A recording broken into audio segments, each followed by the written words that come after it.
नमस्कार मित्रों, स्वागत है आपका हमारे महाकाव्य चैनल पर। आज हम आपके लिए लेकर आए हैं एक ऐसी कहानी जो न केवल महाभारत की सबसे महत्वपूर्ण कथाओं में से एक है, बल्कि यह भी दर्शाती है कि कैसे एक साधारण सी घटना इतिहास को बदल सकती है।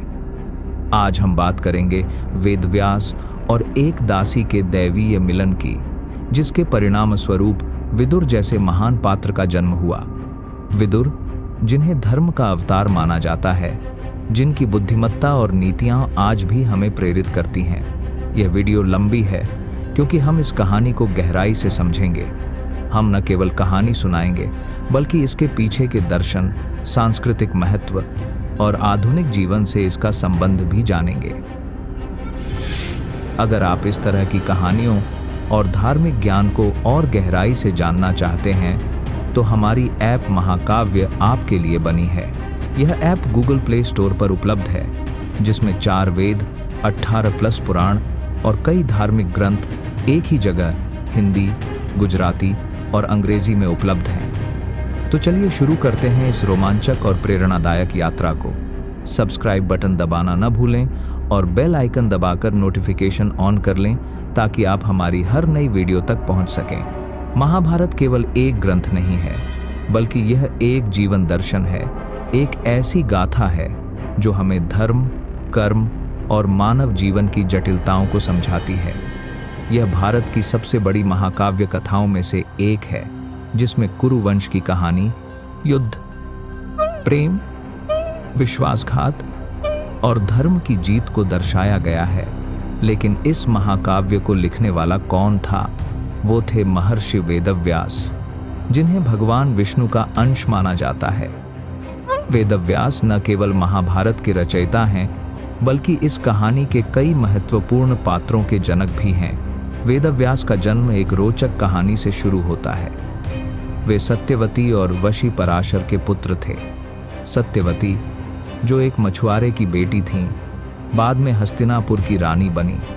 वेदव्यास का जन्म एक द्वीप पर हुआ था और उनका असली नाम कृष्ण द्वैपायन था। कृष्ण क्योंकि उनका रंग गहरा था, और द्वैपायन क्योंकि उनका जन्म एक द्वीप पर हुआ था। वेदव्यास को 4 वेदों का संकलन करने का श्रेय जाता है। यही कारण है कि उन्हें वेदव्यास कहा जाता है।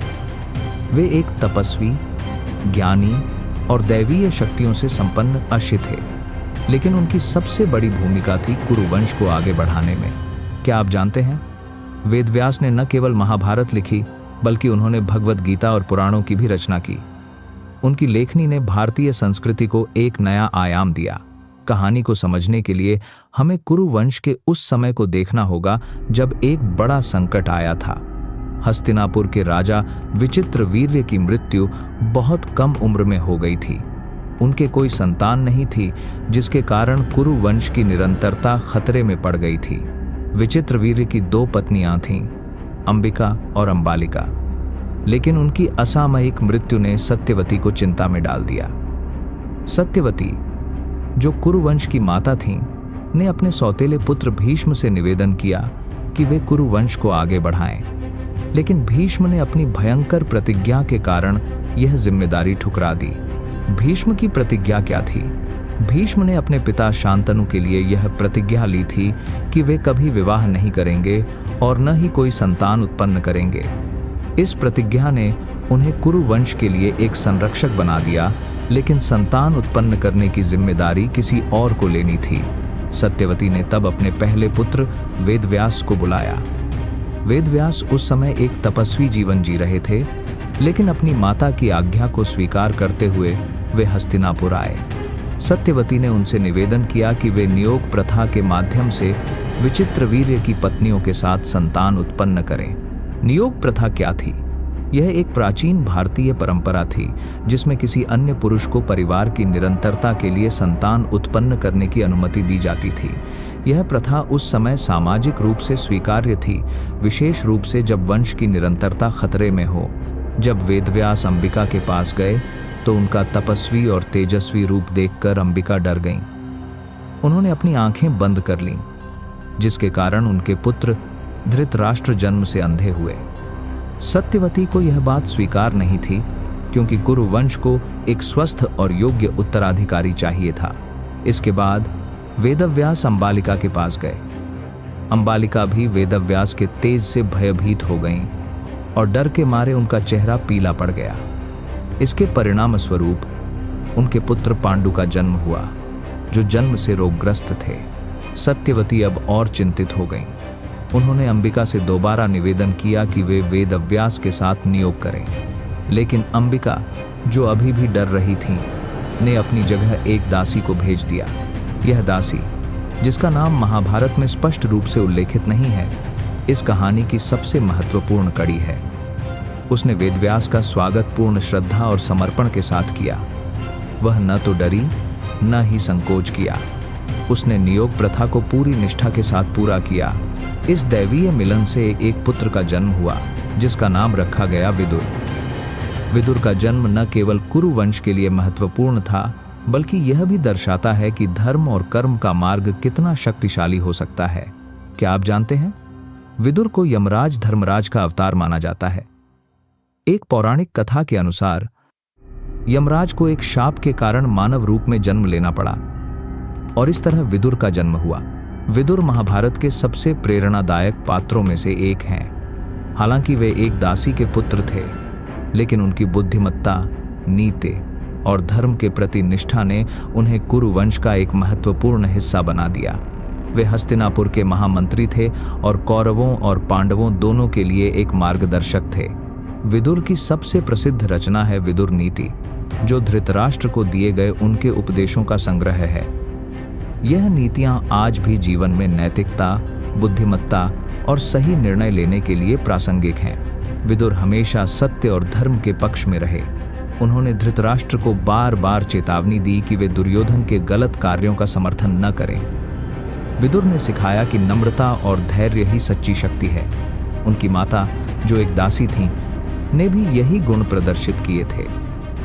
विदुर ने हमेशा सभी के साथ समान व्यवहार किया, चाहे वह राजा हो या साधारण व्यक्ति। विदुर पांडवों के सबसे बड़े समर्थक थे। जब दुर्योधन ने पांडवों को लाक्षागृह में जलाने की साजिश रची, तो विदुर ने ही युधिष्ठिर को गुप्त रूप से चेतावनी दी थी। इस कहानी में दासी की भूमिका को नजरअंदाज नहीं किया जा सकता। भले ही उसका नाम इतिहास में दर्ज नहीं हुआ, लेकिन उसकी नम्रता, समर्पण और श्रद्धा ने उसे एक महान व्यक्तित्व बना दिया। यह दर्शाता है कि भारतीय संस्कृति में कर्म और नियत का कितना महत्व है। दासी का यह कार्य हमें सिखाता है कि कोई भी व्यक्ति, चाहे उसकी सामाजिक स्थिति कुछ भी हो, अपने कर्मों से महानता प्राप्त कर सकता है। विदुर जैसे पुत्र का जन्म उसी नम्रता और समर्पण का परिणाम था। यह कहानी हमें सिखाती है कि हमारे कर्म ही हमारी पहचान बनाते हैं। दासी ने अपने कर्मों से एक अमर कहानी रची। विदुर का जीवन धर्म के प्रति उनकी निष्ठा का प्रतीक है। यह हमें सिखाता है कि धर्म का पालन करना ही सच्ची सफलता है। महाभारत की यह कहानी नमस्कार करके यह भी दर्शाती है कि सामाजिक स्थिति से अधिक महत्वपूर्ण है व्यक्ति का चरित्र और कर्म। अगर उस दासी ने डरकर या संकोच करके यह जिम्मेदारी नहीं निभाई होती, तो शायद विदुर का जन्म ही नहीं होता और महाभारत की कहानी कुछ और होती। दोस्तों, अगर आपको वेदव्यास और दासी की यह कहानी पसंद आई, तो अभी लाइक बटन दबाएं और वीडियो को अपने दोस्तों और परिवार के साथ शेयर करें। हमारे चैनल को सब्सक्राइब करना न भूलें और बेल आइकन दबाकर नोटिफिकेशन ऑन करें, ताकि आप महाभारत की ऐसी और रोचक कहानियां मिस न करें। नीचे कमेंट में बताएं कि आपको यह कहानी कैसी लगी और अगली वीडियो में आप किस पौराणिक कथा को सुनना चाहेंगे।